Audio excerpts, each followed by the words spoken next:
everybody, and welcome back to another fabulous episode of Manic Pixie Dream Ghouls. I'm Sarah Cooper. Kenzie. And we did address last week on our live the ghost fart. Yes. We're all still processing it. So if we hear another one, if we hear it, because we swear to God we did not hear it. No. If we hear it, we will stop recording and investigate. Also, just for full transparency, I am in my squeaky chair. So this is normal. This is normal squeakage. I'm in the same chair. I'm going to go. It's a very heavy chair. It's really heavy. Okay. No fart. No fart. No fart. And in case anyone is wondering, as of right now, Joe Biden or Kamala Harris has not returned my email. Boo! I think my theory is that there is some kind of filter at the White House email that, like, if the word queef is in an email, they do not give it to the person. And so I just need to take my word choices better because I'm very I need to know. What's the scientific word for queef? I don't know. I've never had to document that. I've never had someone queef in the emergency room, so I don't know. We'll have to Google it later because that's what you'll have to put in your email is the scientific term for queefing. I don't think I learned that in nursing school, or I was absent that day. That's all I can say. I don't know what's the scientific term for queefing, but that's okay. Whatever. We had a big, exciting week. Kenzie started at the International Cryptozoology Museum. So I'll be working there over the summer. I had my first day on Saturday. It was exciting. Probably one of the best days of my life. Really enjoyed it. It was so fun. So it was really fun. Honestly, like I was like cleaning children's fingerprints off of glass display cases, and I was like, this is the best thing that's ever happened to me. Oh my, I mean, that's like the coolest place I could imagine, cleaning fingerprints off of stuff. So I would seriously. Like I clean fingerprints off of like the glass in the hospital, but I don't get to see any Sasquatches. So well, it's cool too because like I was talking with like people who had come to see the museum, and people were asking me questions about cryptozoology, and because I work at the museum, I'm authorized to answer those questions, which like I already feel like I might be a little authorized to answer most questions. You're definitely very authorized to answer those questions. But it's like, I don't know, like people recognizing that and not knowing anything about me and being like, hey, I have this question about Bigfoot sightings. I was like, this is a dream to me. This is incredible. So I'm really excited about it. I hope I get to come up this summer and visit and get a tour and do all that fun stuff. It looks so fun. If I don't get another job by 2 weeks from now, I will be at your whiskey event. I'm so excited. It's going to be amazing. So tonight, I actually am going to ask you, the cryptid we're talking about tonight, do they have an exhibit about these guys in your museum? No, but when I was there on Saturday, Nate and I were talking about them, kind of bouncing our theories off each other about them. So, I mean, I think Nate will be okay if I share his little... It's not as connected to what we're talking about as like my theory about them. So we'll get there. I'm very curious then. If they don't have an exhibit, we should personally make one. Because I think when we're driving to CryptidCon, we can go through this territory. Oh, yeah. So I'll start with picture number 1 of what we're talking about. It's a guessing game up until now, if anyone's listening on Spotify. I need everyone to know that I am a professional with 2 college degrees, so I was printing these up at work. And my coworkers, most of them know how I am. And so I got a lot of, Sarah, why are you this way? What is that? What is it? It's a melon head. Incredible. Isn't he beautiful? Do you think he'd be really smart? I don't know. No. That's how they portray like super smart people in movies. It's like having massive heads. And I will preface this with my little medical bit that this condition is not called melon head, but for the purpose of this cryptid this is hydrocephalus, which is a buildup of cerebrospinal fluid. There should only be about 120 to 130 milliliters around your brain. This is a lot. And it causes swelling, obviously, all over enlarged head. the treatment is usually to put a shunt in, and this fluid goes back down the spine and kind of circulates back around. But if you have all this swelling on your brain, you will have a lot of problems, including incontinence, like you'll just be peeing all the time. Some issues with like immune system response, and some intellectual disability as well goes along with this. If you get this and then later as an adult your shunt malfunctions or something and it starts up again, you can actually have psychotic episodes, because depending on what part of the brain all the pressure is on, which I think can explain a little bit and give some truth to the story of these days. Yeah, that's fair. So I don't really know what a shunt is. It's like a little straw, basically, that takes the fluid from one area and just like a water slide. Brain I water didn't think slide. you had it forever. You can or you cannot. It depends on the How does it severity fail? of the Does melon head. Does it like break It can down? get clogged. Oh, okay. Yeah, it can get clogged. That was a good medical disclaimer. I like that. Yes, thank you. You're learning more than just cryptozoology today. You are, and we will learn the medical term for queef by the end of this episode. Yes, I will Google it. So, I wrote all mine out as always, because otherwise I'll forget. So, I have a fascination with humanoid cryptids in particular. I love Bat Boy. At some point, we'll talk about the Ninja. I love him. I like the creepy, weird face humanoids, not the hairy dog humanoids. So I don't know. I like them all, but cute. I do. Yeah. I understand you, because I really do like the ones that are more human looking, that are like a pale crawler. I love a pale crawler. They're so scary. It scares the shit out of me. There's something so much scary about them kind of looking like you that you're like, or like you could get tricked into getting too close, and then you're like, oh, like. And then it's too late. And then you're dead. And then you're done. There's no saving you at that point. No, you're done. So Melonhead legends come out of 3 main locations: Ohio, Detroit, and Connecticut. Usually they're described as small frame humanoids with giant oversized heads. In the stories that I looked at, they're almost always cannibals, and they lurk in the woods. What about your Melonheads? Yeah, it's basically the same. There's a little different twist on the regional melonheads that I'll be talking about. So we'll get to that, but they're not cannibalistic per se. They're like more like vampirical. Okay, but they're still feeding on something alive. Yeah. Okay. Just not flesh. Just not flesh, just blood, no big. So this deformed people who keep to themselves trope is a big part of white people culture. It started with Melonheads in Bavaria, Germany in the mid-19th century. There was an alleged Melonhead family who were blamed for several murders. I could not verify this. I found it in a couple different Melonhead related books and stories, but I'm just going to assume that it's completely true, obviously. Yeah, I've never heard of that before, so that's... nobody would lie about cryptids. No, but that's interesting though, because I like that.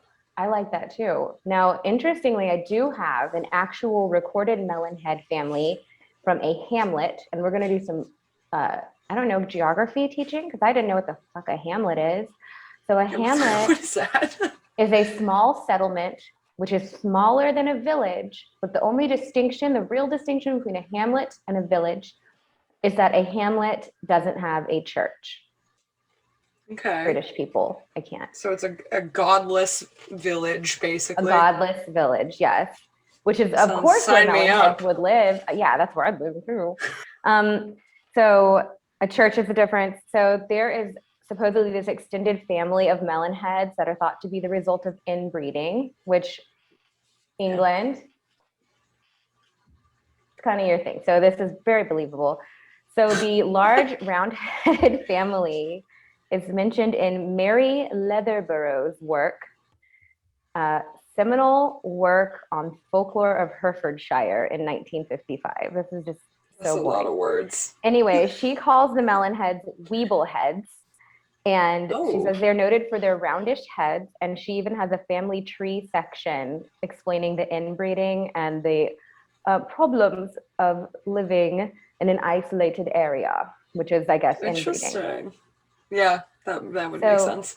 The Weeble Heads were most recently spotted in like the 60s near Sandpits Estate, and there is British Department of Health Services recorded evidence of them, but they did not. These ones didn't eat Interesting. anybody. These Weeble heads. So Okay, maybe they like just eventually the cannibalism was inbred out.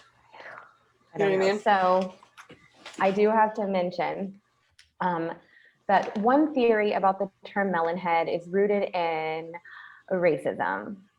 That's not shocking So to me. there's even like, because when I heard the term, I was like, Yeah, it's like that sounds a little sus. Yes. So supposedly it stems from a term called Melungeon, which is a pejorative term to describe mixed race people in Appalachia. These are people who had ancestry from European outcasts of society, as well as enslaved people who made it to freedom or indigenous Native Americans. So these people, for obvious reasons, would keep to themselves. Because why would you be around people who want to trap you and force you to work? So I get it. So, but there's nothing saying they had big heads, but it might just be like the word Melungeon got turned into it. I don't know, but it's not cool. Why don't we just call them Weeble Heads then? I like Weeble Heads. Yeah. Personally. I don't wanna like use a pseudo racist term. Yeah, so we'll change it to officially no one can call them melon heads. We are gonna call them Weeble Heads until someone tells us that's a problem, because yeah, I had never heard this term. I've never really spent a lot of time in Appalachia, but if it is like a really negative term in Appalachia, I would like, maybe that should be discussed, because melonhead is thrown around a lot. So we'll change it to Weeble Heads. Yeah. So I'm going to be talking about the Ohio Weeble Heads because they're closer to me. So they come from the Kirtland suburb of Cincinnati, and there's this whole cursed site called Swift's Hollow. The family that lived there in the beginning, all their children died, they lost all their money, they left. The next family moves in, they're spiritualists, they have seances, all kinds of icky ticky stuff. Their children all die from diphtheria. The house gets abandoned and everyone's like ghosts, obviously. Yeah. Then in 1903, a Lutheran minister buys it to use it as an orphanage, but he was sketchy as shit, and the children were horribly abused, of course. Rumors spread that the Reverend and his wife were actually siblings, and their previous orphanage burned down in a mysterious fire. They were accused of some truly disgusting things, including feeding the children diseased flesh from sick animals. Ew. Porridge being cooked in the same pot that they used to wash soiled underwear. Oh my and God. Beating, neglect, just all of it. These aren't even being Weeble Heads. These are just the plain old orphans. So children ran away, reported the abuse.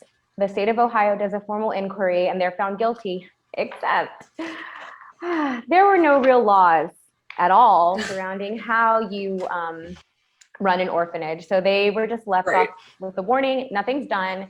They died in 1911. I hope it was horrible. I don't understand how you can have no laws as to how you. They were like, we just never thought about whether orphans should have rights. Like, I don't know. I guess you can't. What do you mean? Yeah, those are freaking children, man. I never considered that those are humans. What? Trash. Not only humans, but children. Yeah, it's really. That's disgusting. Like the line you don't cross. Is like when it comes to kids, man. I just feel like a lot of orphanages back then had to be so up, like, because no one gave a shit. No one did anything. Like, this is just.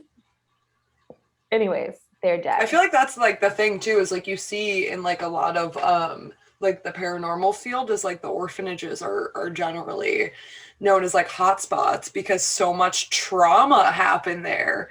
Because people are just like, oh, orphan children, fuck them. Fuck them, I guess. Like, let's just make them do work and beat them, and it's so sad. Awful. It's like, how can you do that? Because you're a horrible monster person who is sleeping with your sister and you're a reverend. Man. Anyway, that's a mess. All this tragedy happens. The land is cursed, as it should be. So then this is where the Weeble Heads begin. So a mad scientist called Dr. Crow takes over the building and says that he is conducting experiments on behalf of the American government. Ew, that's never good. I also don't find hard to believe. So these experiments Anything with the involve- American government is immediately like always a problem. suspicious. It's always a problem. They're always bad. Ugh. These experiments involved injecting his kidnapped victims with fluid, which caused their heads to swell. And these were intended to increase the kids' strength and ferocity. So Okay, we're trying to pull a Steve Rogers here. Thank you. That's exactly what he said. Jesus. Captain America, but with giant heads and torture. It's basically what they did to Captain America too. They went to the rest of his body instead of his head. Look at them. It's so sad. That's so sad. Don't do that. That's mean. Oh, that one's head, the other one's head looks like a fingerprint. I know, it does. I would get a tattoo of this one. Like 100%. Oh yeah, absolutely. I love him. Him and that little puck wedgie from last week. Oh, I thought you meant the Tim Allen one. I was like, don't do that. Wait, we talked about him. Now I'm like, where's the fart? I'm on alert. Okay. So thank God these kids turn on him, murder his ass, and set the whole thing on fire, as they should. Again, they escaped to the woods where they remained and bred with each other. So people say that these monster whatevers, steal local children, and there's still sightings to this day. Some people say that the melon heads stare into their windows late at night, which is another thing. I'm not cool with it. Puck wedgies, black-eyed kids, melon heads, don't fucking look in the window. Yeah, enough with the windows. Let's leave the windows alone. Fucking stop.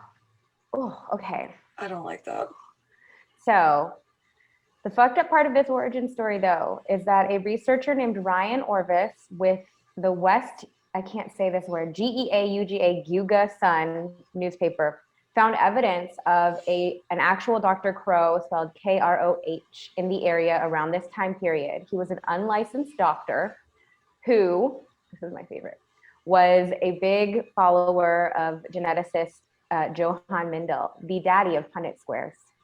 Oh, Punnett square daddy. Punnett square daddy. So given his obsession with genetics, Crow was accused of injecting children with various substances to increase their intelligence. It didn't work. So when his experiment failed, they said he bundled all of the children into a car and just released them near Chagrin River Road in Kirtland, and they skittered away into the night to terrorize the people forevermore. There are a lot of weird children's graves in the area that some people say are the graves of his failed experiments. I don't like that. Then this whole story is very sad. If it's in any way true, it's very sad. Yeah, it's really sad. But also, like, when you start involving children in weird shit happening, it's like, it makes it extra scary to me. Mm-hmm. Because it's believable. Because you could just, like, back in the day, even you could just steal a kid. Like, who's going to stop you?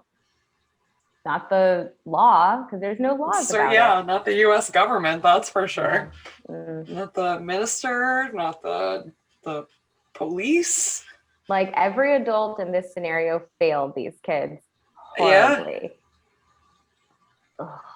So I don't want to meet a Weeble Head on the road. I'm pretty scared, but like, if they're murdering people, I'm not like that mad at them either. Yeah, it's like, good for you. Get your revenge. Do the damn thing. You're entitled to it. This is It's your revenge and you need it now. I need them to get it now, because especially if they're murdering like these people, like Dr. Crow, I'm like, go off. Cut him up. I think the Michigan, in the Michigan lore, they do murder the dude that's, I think it is potentially a man also named Dr. Crow. No. But it is a doctor. And in the Michigan legend, they do murder the man running the experiments on them. So good for them. Mm-hmm. They earned that. I'm not even slightly mad. No. What? So Connecticut. I'll tell you about Connecticut. Weeble Heads. Connecticut. That's how I have to spell Connecticut in my head, because I always forget how to spell it. Every time. Connecticut. And Wednesday. Yeah. Oh yeah, I do Wednesday like that too. I always have to like, it takes a minute. So in 1960, there was an asylum in Fairfield County that burned down. Okay, hold on, back up. Because there are two versions. There are two origin stories to Weeble Heads in Connecticut. This is one of them. So in 1960, an asylum burnt down in Fairfield County, and everyone but 10 to 20 of the patients died in the fire, including the staff. So this is not like just the patients that got caught in there, like a lot of the staff died too. So 10 to 20 people made it out of this fire. They don't know for sure how many. Wait, what year is it? Because 1960. Yeah, they didn't have any fire safety codes. Exactly. And not really well-kept records of like who was there, so they don't really know for sure like who got out. And basically these people from this asylum fled to the woods and turned to cannibalism as a way to survive. So that makes me kind of assume it was probably mostly patients of the asylum. One of my headphones just died. Wait, did both of them die? I hear water. Something. Okay. You hear water? You hear water? Oh, there's a cat fountain behind me. I was like, now the ghost is peeing. No, it's peeing. No, that's a cat fountain. Okay. Okay, and only one of my headphones died, so it's okay. I'm not going to cut this out because this is good shit. Anyway. So that basically leads me to believe that it was mostly the patients that probably escaped this fire because if you think about it, like people that have been locked in, an asylum at this time, first of all, like a lot of them probably were mentally ill, but a lot of them probably weren't. And at that point, like being locked away like that, you wouldn't really have the social skills to be able to survive in the world after that. So fleeing to the woods and turning to cannibalism like kind of makes sense. Yeah. So also, like if you weren't one. crazy to begin with, that the treatment you received in there surely would have made you lose it. Like it's also like if you ended up like getting out of there and like escaping in this fire, like what are the chances they would just relocate you to a different asylum? Yep. It's like you don't really win unless you flee to the woods. Yep. Goodbye. So that's the first theory of how Weeble Heads kind of came to be in Connecticut. The second theory, and I like this one a lot, is that the Weeble Heads are descendants of a colonial era family called the Shelton Trumbull family that were accused of witchcraft and forced into the wilderness. This is one of the theories I read that I enjoyed the most. I was actually very into it. And I kind of was like, well, maybe this family in Germany was the same thing. They were accused of witchcraft. And so they were like, fine, fuck this, bye. Like, I like that. Yeah. So basically this, the second theory with this, like this family and their descendants, basically they stake claim to this one area in Connecticut that's known as Dracula Drive, which does have like an actual name. That's awesome. Oh wait, that's not the real name of the street? No, it's not. It's like that's like the common name for the street. It's not the actual name for it. Okay. I don't remember what the actual name of the street is called, but it is like a street that if you type in Dracula Drive, Connecticut, it will bring you to the actual street name. How have they not renamed it? Just rename it that. It's cool as shit. Whatever. Like they probably don't want to like add more fuel to the legend just because people always like get really weird about this kind of stuff anyway. So I feel like they probably didn't want to like add to it and have like people coming in all the time, like trespassing through this land, trying to find these weird creatures. Yeah. So basically, this family did have some cannibalistic tendencies, but eventually grew to just being vampiric and feeding on the blood of trespassers of Dracula Drive. Sorry. Pretty cool. Kind of like it. I really like it. It's less scary to me. Like, I feel like I could, I'm going to do more lip gloss. This is obviously like halfway through my moment. Okay. I would definitely feel like I could survive someone drinking my blood more than trying to eat me alive, and it would hurt less. So I'm not like as scared. Do you think that, I feel like they would probably like suck you dry though. Do they have, so one thing I read about them said that they had little like that boy shark teeth. Ooh, so I was like, that would hurt. That would hurt. A little stabby moment. Ugh, But it would hurt so if they ripped off your arm also. yeah, just like I feel like a bite and sucking, I could get away from it, or they might not take all the blood. Unless there were like 12 of them coming after you. Oh yeah, ooh, yeah, that's Because awful. I would assume that they probably attack in packs. Yeah. They probably have like one of them lures you out and you're like, oh, it's a little kid. And you like go to help it. And then they all surround you and like grab, like jump. Oh, Yeah, let me and then show you're you a stuck. picture of this is one of the Connecticut ones. I don't know who made this art, but I found it online and it's just so gross. Hold on, wait a minute. He looks so sad. What the heck? It looks like the thing from Goonies. Yeah, it does. I wonder if he's supposed to be a Weeble head. Maybe. He looks like he's doing some weird, he's like trying to cast a spell or something. Yeah, or like grab you. And then I Not have really sure. one more picture that I did write the bad word, the melon heads on here instead of Weeble heads, but it does have some important notes such as worst Captain America ever. Peering in the window, absolutely. Fuck Can that. you imagine Nope. if that one specifically was in your window? I would burn my house down. And then I said MK Ultra Melon Kids. Interesting. Yes. Then I made a Punnett square. Oh. Which is Bat Boy and Melon Heads. So it's Bat Boy makes Melon Bat, Melon Boy, Bat Head, and Boy Head. I like Boy Head. I like Boy Head. Then I put Nazi experiments to U.S. government. No, thank you. Fuck that. So those are my honestly my like Melon Head notes. If I had to put money on like some like explanation for the existence of melon heads, it would be on U.S. government experimentation. Yeah, that sounds exactly like something they would do. Like they would just get a bunch of orphans or kids on the street and just start pumping their head full of stuff.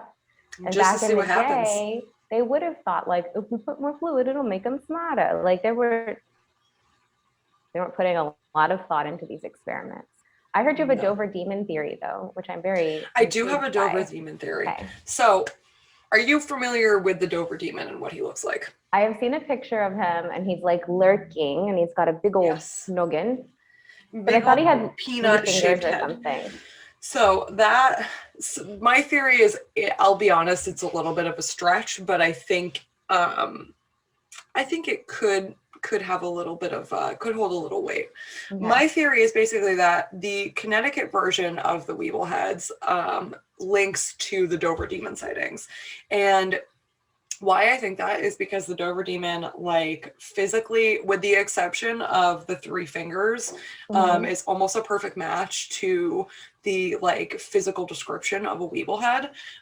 Like the head shape, the height, the way that they walk, their kind of weird standoffish nature, unless they're attacking you. And like the small body, like kind of malformed, like child-sized. Yeah. Teeny tiny. They're all very similar. And my theory is more, especially because the Dover demon was only seen 3 times over the course of one night ever. And that's it. I kind of almost think that it was maybe a Weeble head that had kind of wandered away, especially because Connecticut and Massachusetts border each other. And Dover, Massachusetts is a little bit further away from Connecticut than I would like, than I think like would help kind of add to my theory here. But it's not totally unrealistic to think that somebody could have walked that far because there was a point when we did not have cars. And people walked that far. So, so my theory is basically, and you're like not in your right state of mind, you can do a lot of physical things that you may not be able to do otherwise. So they could have just kept on walking and ended up wherever. Yeah. My theory is more that just this Weeble head was maybe like staking out the land, kind of looking to see if there was like a place for them to move to, or maybe like a fresh food source or something, and kind of got scared off by these people that it, encountered 3 times in one night over the course of a couple of hours, and maybe retreated back to Connecticut. Because he was like, I mean, I'd be scared too. Like, Yeah, what are y'all doing? What is a this? bunch of drunk teenagers running at me in the woods. I'd be like, no fucking I'm way. scared of non-drunk teenagers anyways. They're terrifying. I'm scared of teenagers. I'm very Teenagers scared of are them. very scary. They're so intimidating, and like I know how They're unbelievably unhinged. mean I was. I was so mean. You know what? I was a very nice teenager, and like I Oh, sometimes really? encountered, believe it or not, yeah, I was unhinged, but I was nice to like people around me. And if you weren't like, acting a fool to me, I was not acting a fool to you. So I encounter teenagers in my life sometimes, and I'm like, why the fuck are you like this? So I was nice to like other teenagers and friends, but to adults, I just had this like just crazy disrespect. Like I would have, if I saw me as a teenager, I would have bullied myself. Like Oh, I would have probably bullied same. this. Like, so I'm like, Yeah. man, like they're gonna fuck me up. Like I'm really scared. Teenagers, if I were teenagers can do like really bad head, things I'd for be your like, self-esteem too. listen. It also does kind of help my case too, because I'm like, I pulled out my book and like this Mhm. is the section on the Dover Demon. That the Dover Demon was spotted in 1977, and the Weeble Head, theory from Connecticut started around 1960. So because they're in the same like time frame too, give or take like 17 years, it's He could not have been like totally a child unrealistic. of one of them. And then he was Exactly. never exposed to people. So he was like, what What is the going fuck are on? you? I mean, it doesn't explain the like, three fingers kind of thing, but I think realistically, like, it maybe you just saw it wrong, or maybe it's a product of inbreeding. They just have less fingers. Yeah, like, or it could have just been a really weird genetic fluke. Like, we don't know. Ugh. Yeah. Well, and I was talking to Nate about this the other day, and he brought up the correlation between pale crawlers and the Dover Demon. And I was like, Really? that's a good theory. Tell me. I So don't know much about basically, pale crawlers. I know that's not the Fresno night crawlers, right? It's a different crawler. no, so it's a completely different creature. Like on Okay. creepypasta, like the rake. Yes, yes, yes, yes, yes. Okay, so that's basically like the rake is the creepypasta version of the real pale crawler. So they look So like the pale that? crawlers, yeah. So pale crawlers are Ew. reported, and like my friend Nate, he's got a bunch of research on it. I'm sure at some point he'll publish it. I It's hope very so. I cool. would love to learn Talking about about it the other them. day. But pale crawlers are really skinny. They're really tall, very humanoid looking, but like almost featureless.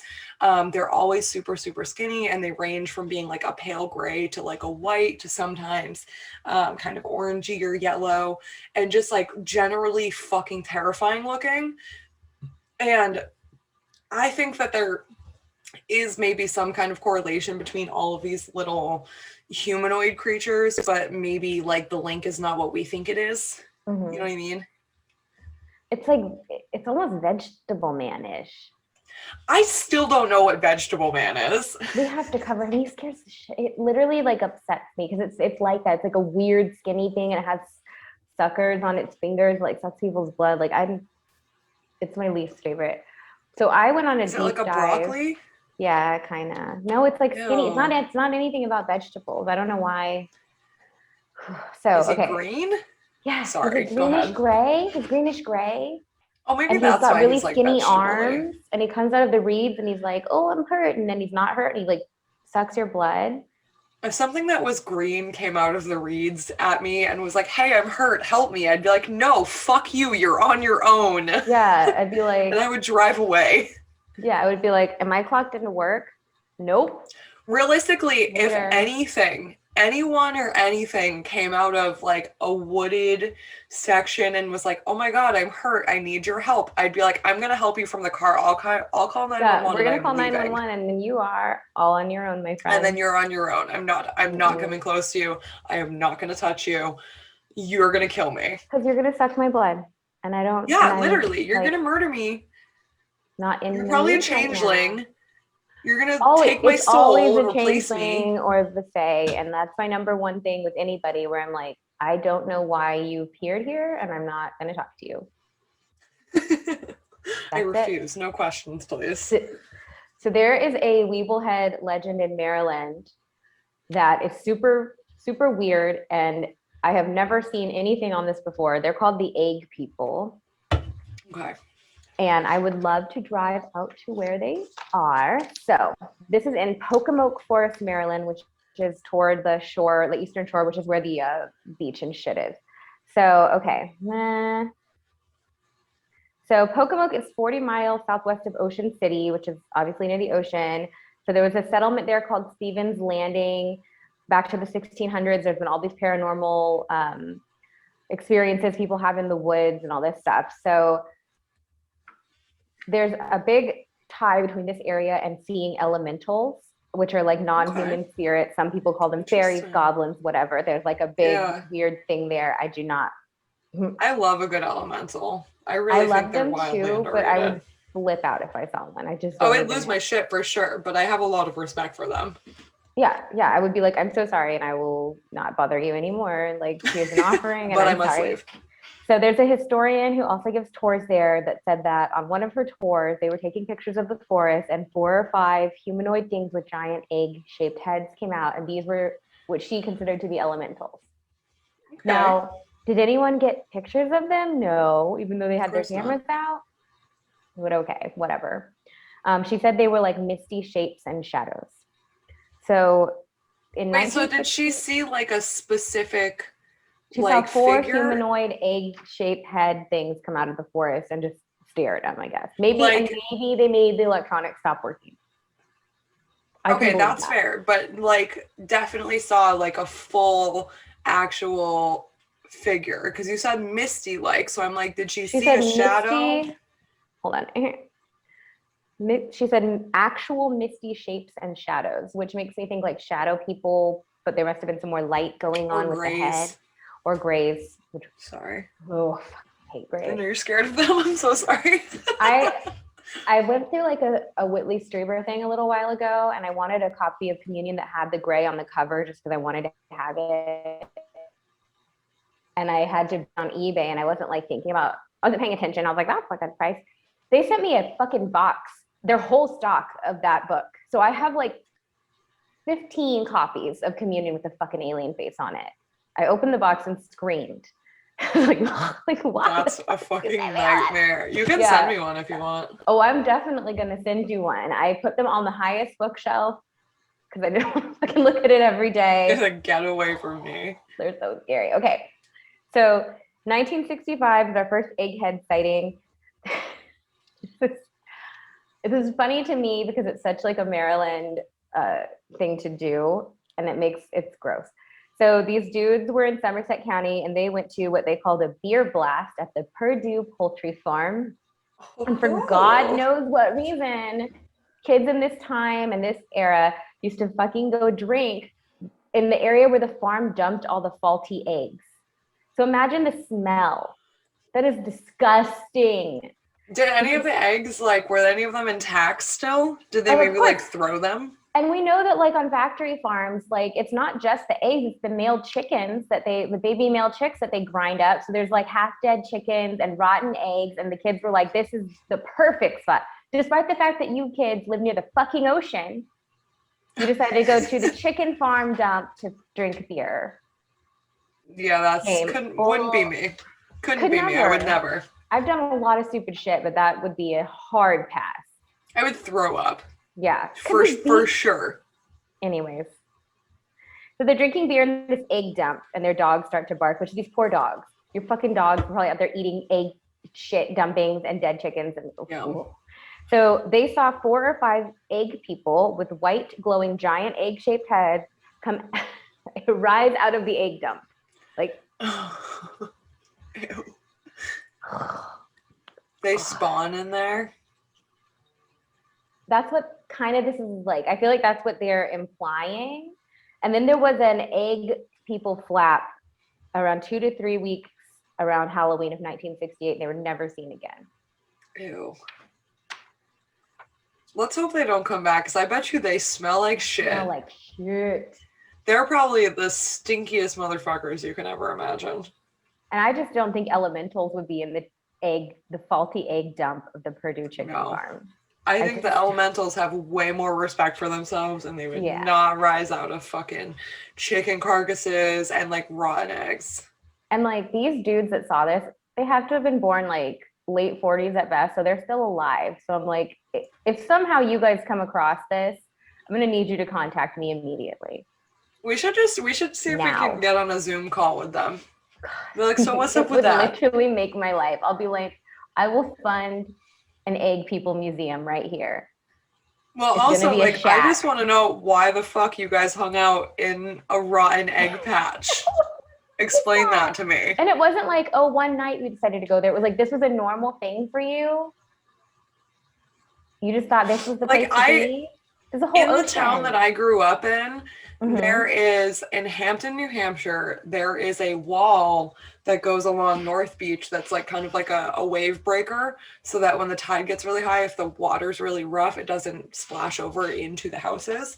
And when I was a teenager, and I'm pretty sure kids still do this now, we used to sit on the wall instead. I can't.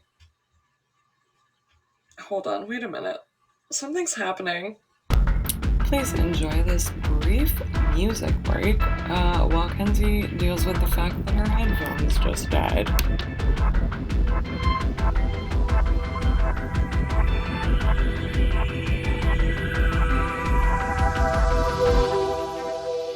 I was trying to find Weeble Head erotica to read and tell you. No! God damn it, Sarah! The worst part is that no matter what we're talking about, I find it so easily that so many people. Okay. I'm just gonna read the title of this one. It's called Donuts and Desires. No. Guys, please don't. Get help. Please don't do it this time. So I said we forgot to talk about our sponsors. So this week, as we are very professional, we'll talk about them at the end. We love them. I posted on my Instagram this week. I was wearing my Strangeology Fresno Nightcrawler shirt. It's him, I don't know if you saw that he posted our show in his story. Was like catching up on my podcast, listening to Manic Pixie Dream Ghouls, and I replied on our Instagram and I sent him a heart, and he was like, "Just got to the Puckwudgie erotica," and I was like, "It's awful." I didn't see that. Oh, he's wonderful. Just a reminder to everybody on here that the erotica is all Sarah and not me. It's just me. It's all I my don't like it, and Sarah loves it. It's so gross. It's so gross. So gross, and I just can't fucking believe that someone took. This is such a problem. This has been a really good week for us. It's really been. It's like how many things can go wrong? A lot. The Puckwudgie erotica was truly upsetting for so many reasons, but that's okay. So we love Strangeology. I usually wear a Strangeology shirt, but they are in the washer because I wore my Nightcrawler shirt yesterday. All his stuff is awesome. Go look, Strange.ology on Instagram. True. And then who else should we talk about? Danner's this. Oh, okay. Danner and Mothman Mike wrote a book called Mothman Learns the ABCs, and I meant to bring my copy down and like hold it up, but it's you can grab mine. It's literally like 2 seconds grab away. it. Hold on. It's so cute. It's the cutest thing ever. It has a bunch of little inside jokes for like cryptid people, and it's such a cute way. Look, here she comes with it. It is such a cute way to get your kids into cryptids. It's freaking adorable. Danner's drawings are wonderful, and I was saying it has like all kinds of little like Easter eggs for adults to find too, like cute. I also just like love how many cryptid friends are in it too. So cute. Wait, look, there's Vegetable Man right there. Listen, I read this. I don't know what it is still. I am in the dark about Vegetable Man. Eventually someone will have to fill me in, but I don't know. So Danner looks like a piece of celery. Conjure Dust _designs. His stuff is awesome. He just came out with these really, really cute postcards of Mothman and like different West Virginia sites that I'm like about to purchase actually because they're so cute. I love. Hey. And then I think we talk about Cryptid Comforts a lot because everything we do, but we love Lisa. So cute. I'm obsessed.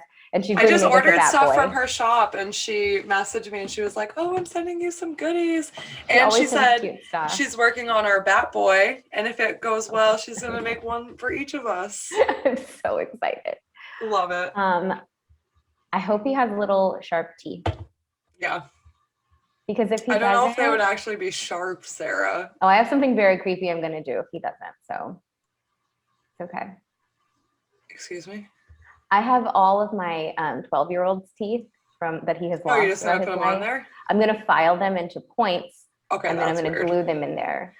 I wasn't that weirded out when you were like, I'm gonna put his teeth on it because I make jewelry with teeth. Yeah, This but is I'm a gonna make them tooth into that doesn't sharks. belong to me. I don't know whose tooth this is. It's someone bad, I'm sure. But filing it, that's a little odd. Why? It makes it more realistic. Well, you have to be careful because that like bone dust can give you cancer. Really? That's why I you're did not not supposed know to that. drill bones and stuff. Fine. Just be careful. Wear one of your hospital I'll wear my masks. respirator. Yeah, and so I'll be out in the goggles. yard. Yeah. And the neighbor will be like, what are you telling my teeth? What are you doing? Yeah. Probably my neighbors are exactly the age that they would have been drinking at the Purdue chicken farm. So I'll just start I'll make wild accusations at them. And that'll teach them to ask me what I'm doing. Yep.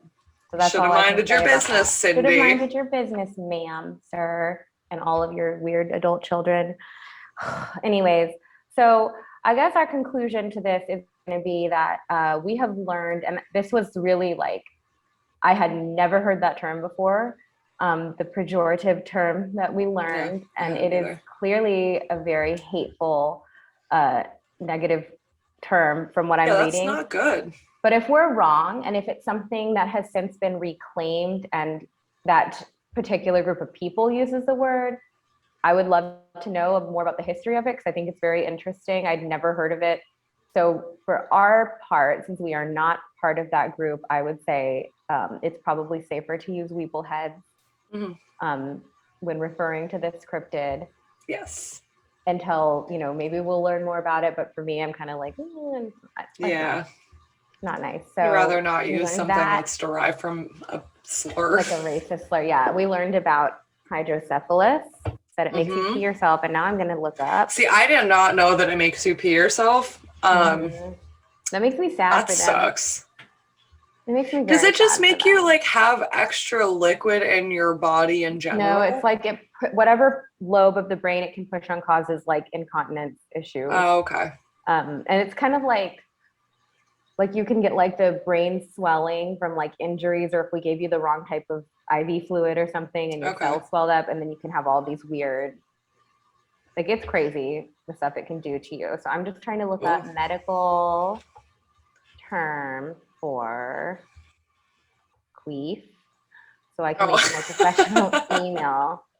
Oh, that's stupid. So it's literally just called vaginal flatulence. That's boring. It needs its own word.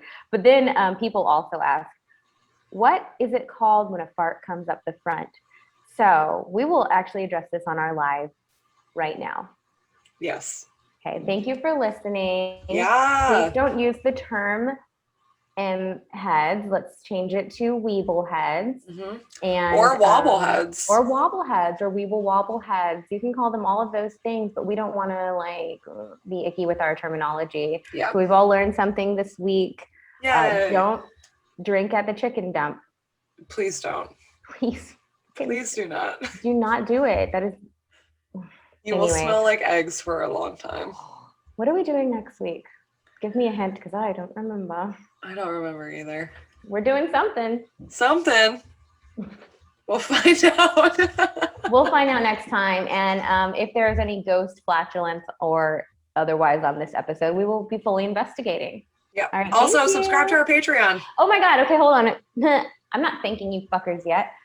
Subscribe to our Patreon because we have all kinds of different things we will do. And I'm a little jealous that everyone's subscribing to Bigfoot Society and Strangeology's Patreon, but not ours, because we will actually talk to you on the phone and send you postcards. And I think that's pretty exciting.